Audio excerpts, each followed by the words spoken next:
நண்பர்கள் அனைவருக்கும் வணக்கம். ஃபோன் எடுத்தா ஃபோனில் இந்த ஷார்ட்ஸு ட்விட்டர் இதெல்லாம் பார்த்தா இல்லை நியூஸை போட்டால் நியூஸ் பேப்பரை எடுத்து படித்தா எல்லா இடத்துலையுமே டொனால்ட் ட்ரம்ப் வந்து இந்தியா மீது 25% டேரிஃப் போட்டார். அதாவது இந்தியாவிலிருந்து அமெரிக்காவுக்கு நம்ம செய்யப்படுற அந்த ஏற்றுமதிக்கு 25% வரி அப்படின்னு இதை பற்றின செய்திகள் தான் எல்லா பக்கமே வந்துகிட்டு இருக்கு. ஸோ நான் ஒரு 4-5 நாளாக வீடியோ பேசலை.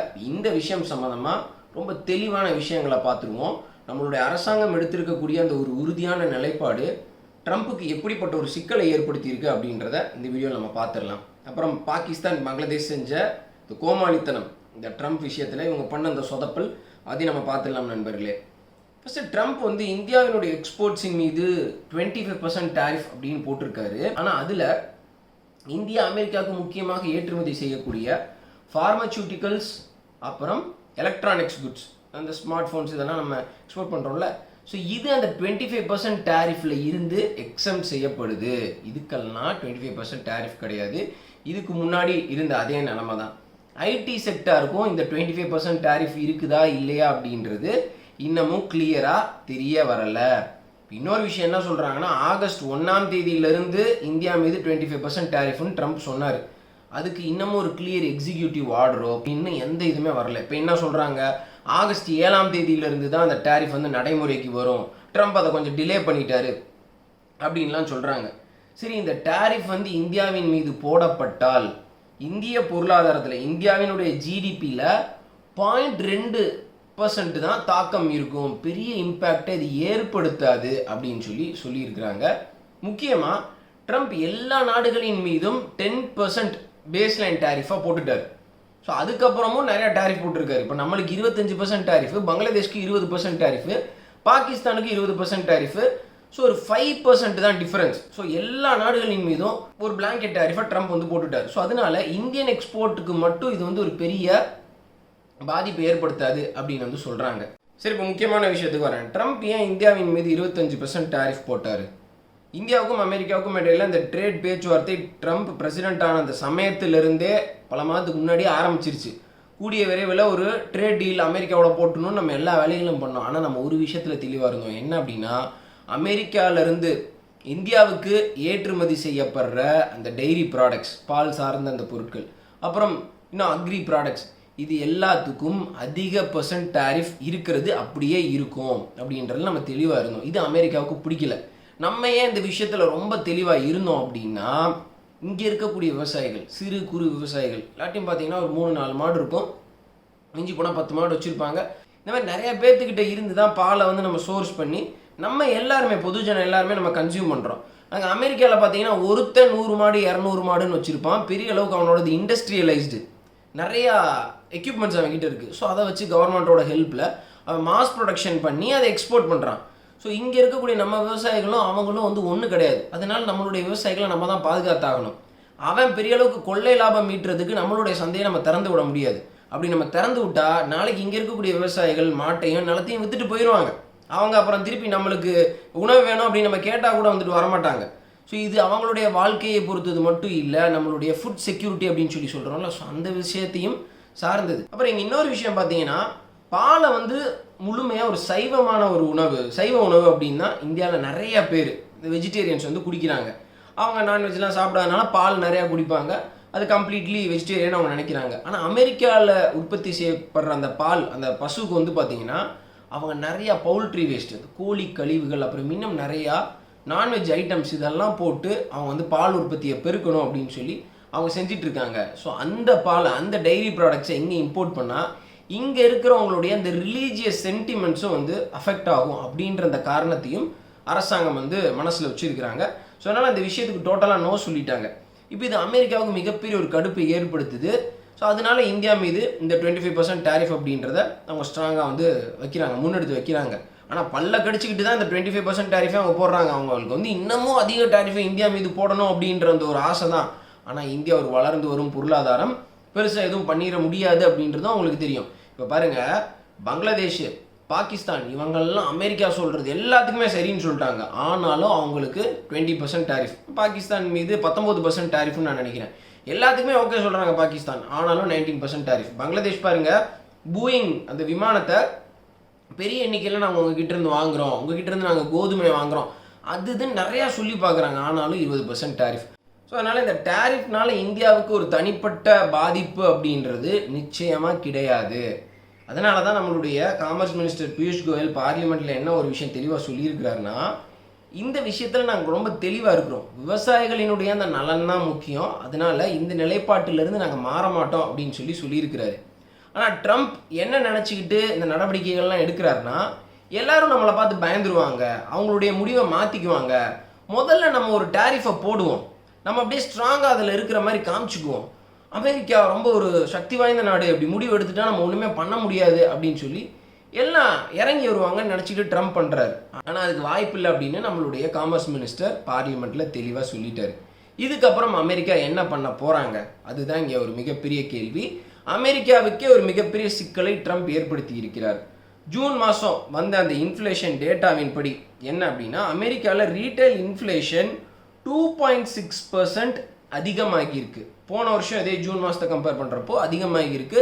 கண்டினியூஸாக கூடிக்கிட்டே தான் வருது. மே மாதத்தை விட ஜூன் மாதத்தில் இன்ஃப்ளேஷன் கூடியிருக்கு. ஸோ இது அங்கே மிகப்பெரிய ஒரு அதிர்வலையை ஏற்படுத்தி இருக்கிறது. இதற்கு முக்கியமான காரணம் என்ன சொல்கிறாங்க அப்படின்னா, ட்ரம்ப் போட்டிருக்கக்கூடிய அந்த டேரிஃப்ஸ்னால அந்த இன்ஃப்ளேஷன் வர ஆரம்பிச்சிருக்கு அப்படின்னு சொல்கிறாங்க.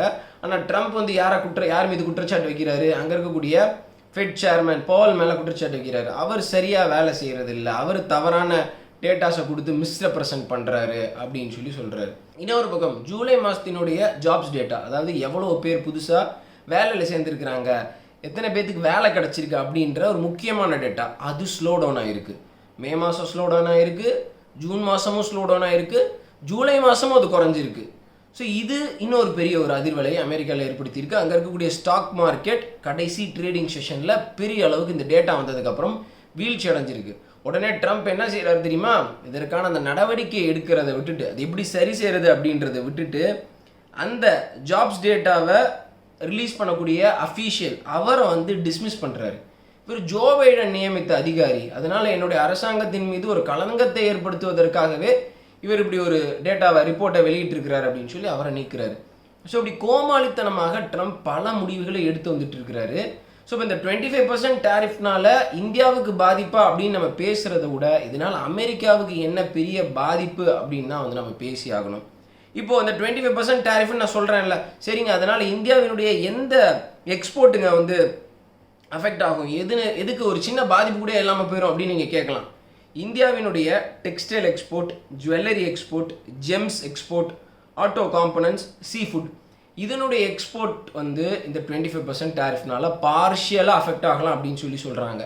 ஆனால் இந்த எக்ஸ்போர்ட்டர்ஸும் United Kingdom, Middle East, South East Asian நேஷன்ஸ்னு சொல்லிட்டு அவங்களுடைய எக்ஸ்போர்ட்டை டைவர்சிஃபை பண்ணுற அந்த பிளானில் இறங்கிட்டாங்க. இப்போ ரீசெண்டாக நம்ம யுனைடெட் கிங்டமோட ஒரு ஃப்ரீ ட்ரேட் அக்ரிமெண்ட் வந்து போட்டிருக்கிறோம். அது இந்தியாவோட ஜிடிபியில் 0.1% இன்ஃப்ளூயன்ஸ் பண்ணும் அப்படின்னு சொல்லியிருக்கிறாங்க. ஸோ அமெரிக்கா போட்டிருக்கக்கூடிய அந்த டேரிஃப்னால வர்ற அந்த பாதிப்புக்கு ஈக்குவலாக நம்ம பாசிட்டிவாக என்ன பண்ணிடுறோம்னா, யுனைடெட் கிங்டமோட ஒரு ஃப்ரீ ட்ரேட் அக்ரிமெண்ட் வந்து நம்ம போட்டுறோம். சரி, இப்போது அமெரிக்கா நம்ம மீது ஒரு 25% டேரிஃபை போட்டுட்டாங்க, அமெரிக்காவுக்கு நம்ம பதிலடி கொடுக்கணும்ல. கடந்த காலத்தில் அமெரிக்கா அந்த மாதிரி டேரிஃப் போட்டால் பதிலுக்கு இந்தியா ஈக்குவலாக டேரிஃப் போட்டிருக்கிறாங்க. ஆனால் இந்த முறை நம்ம அமெரிக்காவின் மீது இமீடியட்டாக இப்போதைக்கு எந்த பதில் டேரிஃபும் நம்ம போடுறதா இல்லை. ஏன் அப்படின்னா, டொனால்ட் ட்ரம்ப்பே அமெரிக்க பொருளாதாரத்தை ஒரு இக்கட்டான சூழ்நிலையில் நிறுத்திட்டாரு, உறவுகள் சுமூகமாக இருக்காது அப்படின்னு சொல்லி நம்ம இப்போ ரொம்ப அமைதியாக அந்த சுச்சுவேஷனை மெச்சூராக ஹேண்டில் பண்ணிகிட்டு இருக்கிறோம். அமெரிக்கன்ஸ் முடிவு பண்ணட்டும் அடுத்து என்ன பண்ணலாம் அப்படின்னு சொல்லி நம்ம வெயிட் பண்ணிகிட்டு இருக்கிறோம். இந்தியாவுக்கும் அமெரிக்காவுக்கும் இடையில் ட்ரேட் பேச்சுவார்த்தை சைமல்டேனியஸாக போய்கிட்டே தான் இருக்குது. அதே நேரத்தில் அமெரிக்காவை குளிர்விக்கும் விதத்தில் வேறு ஏதாவது அவங்ககிட்ட இருந்து நம்மளுக்கு பாதிப்பு இல்லாத மாதிரி ஏதாவது இம்போர்ட் பண்ண முடியுமா, நேச்சுரல் கேஸ் இம்போர்ட் பண்ண முடியுமா அப்படின்னு அந்த ஆல்டர்னேட் ஆப்ஷன்ஸையும் நம்ம யோசிச்சுட்டு இருக்கிறோம். அதே நேரத்தில் டொனால்ட் ட்ரம்ப்பினுடைய இந்த மோசமான புத்தி அப்படின்னே வந்துட்டு நான் சொல்லுவேன், அதை புரிஞ்சுக்கிட்ட நம்ம இனிமேல் அமெரிக்கா கிட்ட எந்த மேஜர் டிஃபென்ஸ் டீல்ஸும் போடக்கூடாது அப்படின்ற அந்த ஒரு நிலைப்பாட்டிற்கு வந்ததாகவும் ப்ளூம்பர்க் பத்திரிகை வந்து சொல்லியிருக்கிறாங்க. F-35 போர் விமானத்துக்கு கிளியராக இந்தியா நோ சொல்லிட்டாங்க அப்படின்ற அந்த செய்தியை ப்ளூம்பர்க் பத்திரிகை வந்து விட்டுருக்குறாங்க. ஸோ நம்ம எல்லா விதத்துலையுமே ரொம்ப மெச்சூர்டாக இந்த சுச்சுவேஷனை இப்போது ஹேண்டில் பண்ணிகிட்டு இருக்கிறோம். சரி, உண்மையிலே ட்ரம்ப்புக்கு என்ன தான் வேணும்? அஃபிஷியலாக அதிகாரப்பூர்வமாக சொன்னால் நம்ம அமெரிக்காவினுடைய ஒரு சில எக்ஸ்போர்ட்ஸுக்கு ரொம்ப டேரிஃப் போடுறோம், அவங்களுடைய இந்த டைரி எக்ஸ்போர்ட்ஸ்லாம் வந்து நம்ம இந்தியாவில் அலோவ் பண்ணுறதில்ல அப்படின்னா அமெரிக்கா அந்த ட்ரேட் டீலில் பேசுகிறாங்க. உண்மையிலே ட்ரம்ப்புக்கு என்ன காண்ட் அப்படின்னா, இந்தியா ரஷ்யா கிட்டேயும் நல்லா டீலிங் வச்சுக்கிறாங்க, அதே நேரத்தில் அமெரிக்கா கிட்டேயும் நல்லா டீலிங் வச்சுக்கிறாங்க. இந்தியா ஏதாவது ஒரு சைடை இப்போ பிக் பண்ணி தான் ஆகணும். நீங்கள் ரஷ்யா கிட்ட வெப்பன்ஸ் வாங்காதீங்க, எங்ககிட்ட வெப்பன்ஸ் வாங்குங்க அப்படின்னு ட்ரம்ப் சொல்கிறாரு. அப்படி நம்ம வெப்பன்ஸ் நிறைய அமெரிக்கா கிட்ட இருந்து வாங்க ஆரம்பித்தோம் அப்படின்னா இந்த ட்ரேட் டீலை பற்றியெல்லாம் அவர் கண்டுக்கவே மாட்டார். எப்பா உனக்கு ஃப்ரீப்பா, உனக்கு 0% டேரிஃப்பா அப்படின்னு சொல்லக்கூடிய ஆள் தான் ட்ரம்ப். நீ எங்களுடைய டைரி ப்ராடக்ட்ஸ்லாம் ஒன்றும் வாங்க வேணாம், லாக்ஹீட் மார்ட்டின்லேருந்து வாங்குறியா, அவன் என்னோட எலெக்ஷன் கேம்பெயினுக்கு பயங்கரமாக சப்போர்ட் பண்ணியிருக்கிறான், ஸோ அதனால் ஒன்றும் பிரச்சனை இல்லை அப்படின்னு சொல்லக்கூடிய நபர் தான் டொனால்ட் ட்ரம்ப். இதாங்க ட்ரம்ப்பினுடைய அரசியல். மிரட்டுவது, மிரட்டி பார்ப்பது, அவங்க பயப்படுறாங்களா அப்படின்னு சொல்லி அப்படியே வெயிட் அண்ட் வாட்ச் மோடில் பார்க்குறது. ஸோ நம்ம இப்போ பயப்பில்ல, ஒன்றும் அடுத்து பெருசாக ஒன்றும் பின்னாடி போகல, என்ன நடவடிக்கை ட்ரம்ப் எடுக்கிறார் அப்படின்றத நம்ம பொறுத்திருந்து பார்க்கலாம். இன்னொரு பக்கம் ரஷ்யா கிட்டேருந்து இந்தியா ஆயில் வாங்கினாங்க அப்படின்னா நாங்கள் அவங்க மீது 100% டேரிஃப் போடுவோம் அப்படின்னு சொல்லிட்டு இன்னொரு ஒரு எச்சரிக்கை அவர் விடுத்திருக்கிறார். ஒரு நாள் கணக்கு கொடுத்துருக்கிறாரு. செப்டம்பர் மாதத்துக்குள்ளே ரஷ்யா போகிற முடியலைன்னா செகண்டரி சாங்ஷன்ஸ் அப்படின்றது வரும்னு சொல்லியிருக்கிறாரு. ஸோ இந்தியா மீது அவர் 100% சாங்ஷன்ஸ் போட்டால், டேரிஃப் போட்டால் நம்ம அமெரிக்கா கிட்ட வர்த்தகமே பண்ண முடியாது. அது அமெரிக்காவுக்கும் பாதிப்பை ஏற்படுத்தும். ஸோ ட்ரம்ப் மிரட்டுறது, உருட்டுறது இதெல்லாம் கேட்குறதுக்கு பயங்கரமாக தான் இருக்குது. நடைமுறையில் எப்படி இருக்கும் அப்படின்றத பார்க்கலாம், என்ன நடக்குதுன்னு பார்க்கலாம். நீங்கள் கமெண்ட் செக்ஷனில் வந்துட்டு சொல்லுங்கள். இந்த வீடியோ இதோட முடிஞ்சிடல. பங்களாதேஷினுடைய அதிபர் முகமது யூனிஸ் என்ன சொல்லியிருக்கிறாருன்னா, நம்ம ஒரு பெரிய வெற்றி அடைஞ்சிட்டோம், இதில் அமெரிக்காவுடனான அந்த வர்த்தக பேச்சுவார்த்தையில் வெற்றி அடைஞ்சிட்டோம், நம்ம மீது வெறும் 20% டேரிஃப் தான் அப்படின்னு சொல்லிட்டு அது ஒரு பெருமையாக சொல்லிட்டு இருக்கிறாரு. இதற்கு முன்னாடி வெறும் 5% டேரிஃபாக இருந்தது, 20% மாறி இருக்கு. அதை நினச்சி வருத்தப்படாமல் இந்தியாவை விட நம்மளுக்கு கம்மி, இந்தியாவுக்கு 25%, நம்மளுக்கு 20% தான் சொல்லி பெருமையாக பேசிக்கிட்டு இருக்கிறாரு. இன்னொரு பக்கம் பாகிஸ்தானுக்கு இதுக்கு முன்னாடி வந்து பார்த்தீங்கன்னா 3-4% தான் டேரிஃப் இருந்தது, அவங்களுக்கும் 19% டேரிஃபு. அவங்களும் எதிர்த்து எதுவுமே பேசல, அடங்கிட்டாங்க. ஸோ இந்த நாடுகள் எல்லாத்தையுமே வந்து பார்த்தீங்கன்னா அமெரிக்கா பெரியளவுக்கு இன்ஃப்ளூயன்ஸ் பண்ணுறாங்க அப்படின்றது இந்த விஷயத்தின் மூலமாக நல்லா தெரியுது. ஜப்பானும் வந்து ஒரு அன்ஃபேர் டீலுக்கு ஓகே சொல்லிட்டாங்க அப்படின்ற அந்த செய்திகள் தான் வருது. இதுக்கு முன்னாடி இருந்ததை விட ஜப்பானுக்கு அதிக டேரிஃபு, ஆனால் ஜப்பான் அதுக்கு ஓகேன்றாங்க. ஏன் அப்படின்னா சீனாவிலேருந்து வரக்கூடிய அந்த அச்சுறுத்தல் அதிகம். நாளைக்கு ஏதாவது ஒன்றுனா அமெரிக்கா, அவங்க தான் நம்மளுடைய முக்கியமான டிஃபென்ஸ் பார்ட்னர், அவங்க தான் வந்து நம்மளை காப்பாற்றுவாங்க அப்படின்னு சொல்லி ஜப்பான் அப்படி ஒரு நிலைப்பாட்டுக்கு போயிட்டாங்க. ஸோ இங்கே இன்னொரு பக்கம் என்ன கருத்து வருது அப்படின்னா, ட்ரம்ப் வந்து இந்த டேரிஃபின் மூலமாக நிறையா வருவாயை கொண்டு வந்துட்டு இருக்கிறாரு அப்படின்னு ட்ரம்ப்பினுடைய ஆதரவாளர்கள் அந்த மாதிரியான செய்தியை சொல்கிறாங்க. ட்ரம்ப்பும் சொல்கிறாரு. இப்போ அமெரிக்காவிலேருந்து வந்திருக்கக்கூடிய அந்த பணவீக்க டேட்டா, அப்புறம் அந்த ஜாப்ஸ் டேட்டா, இது எல்லாமே நெகட்டிவான ஒரு மார்க்கை தான் ட்ரம்ப்புக்கு கொடுத்துருக்கு. பொறுத்திருந்து பார்க்கலாம் என்ன நடக்குது அப்படின்னு சொல்லிட்டு. ஸோ இந்த வீடியோ நான் இதோட முடிச்சுக்கிறேன் நண்பர்களே. உங்களுடைய கருத்துக்களை மறக்காமல் கமெண்ட் செக்ஷனில் சொல்லுங்கள். இன்னும் நிறையா முக்கியமான விஷயங்களை வரப்போகிற வீடியோஸில் வந்து நம்ம பார்க்கலாம். அது வரைக்கும் சேனலோட இணைஞ்சிருங்க. இந்த வீடியோ ரொம்ப யூஸ்ஃபுல்லாக இருந்தது அப்படின்னா மறக்காமல் இந்த வீடியோவை உங்களுடைய நண்பர்களுக்கு ஷேர் பண்ணுங்கள். ஜெய்ஹிந்த்.